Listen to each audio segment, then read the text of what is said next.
கதை பிடித்திருந்தால் லைக் பண்ணுங்க, சப்ஸ்கிரைப் பண்ணுங்க. பக்கத்துல இருக்க பெல் பட்டனையும் ஒரு தட்டு தட்டி விடுங்க. அப்பொழுதுதான் நாங்க போடுற வீடியோ உங்களுக்கு நோட்டிஃபிகேஷன்ல வரும். வாங்க கதைக்குள்ளே போகலாம். சுபாவும் ரத்தீஷியும் ஃபேஸ்புக் காதலர்கள். கடந்த 6 மாதமாகத்தான் ஃபேஸ்புக்லேயே காதலிக்கின்றார்கள். ரத்தீஷ் சென்னையில் நல்ல வேலையில் இருக்கின்றான். சுபா நல்ல கம்பெனியில் வேலை கிடைத்து ஆஃபர் லெட்டருடன் வெயிட் பண்ணிட்டு இருந்தா. சுபாவின் ஊர் திருச்சி. இன்று முதலாக இருவரும் நேரில் சந்திக்கப் போகின்றார்கள். ரத்தீஷ் நண்பர் வீட்டு திருமணத்திற்கு திருச்சி வந்திருப்பதாகவும் சுபாவை நேரில் சந்திப்பதாகவும் கூறியிருந்தாள். இருவரும் ஒரு குறிப்பிட்ட பூங்காவில் சந்திப்பதாக பிளான். தயாராகி பூங்காவை நோக்கி புறப்பட்டாள் சுபா.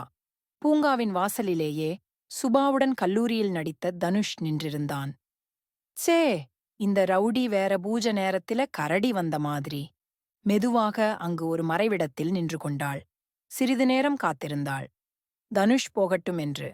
தனுஷியும் போனபாடில்லை. உடனே ரத்தீஷிக்கு போன் செய்து எங்கிருக்கின்றீர்கள் என்று கேட்டாள்.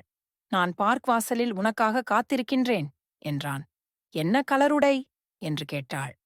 கருப்பு பந்து மற்றும் வெள்ளை சட்டை என்று ரத்தீஷிடமிருந்து பதில் வந்தது. சுபா அசந்து போனாள். தான் ஃபேஸ்புக்கில் காதலித்தது தன்னுடன் படித்த தனுஷைத்தான் என்பது நொடியில் புரிந்தது. இவன் எவ்வளவு பெரிய கேடி! கடந்த வாரத்தில் கூட பெண் விஷயத்தில் இவன் மாட்டியதாக செய்தித்தாளில் வந்ததே. தனுஷ் பெயரை ரத்தீஷ் என்று மாற்றி தன்னை ஏமாற்றியிருப்பதை உணர்ந்து காதலுக்கு ஒரு கும்பிடு போட்டுட்டு ரத்தீஷை பார்க்காமல் மொபைலை ஸ்விட்ச் ஆஃப் செய்துவிட்டு இடத்தை காலி செய்தாள்.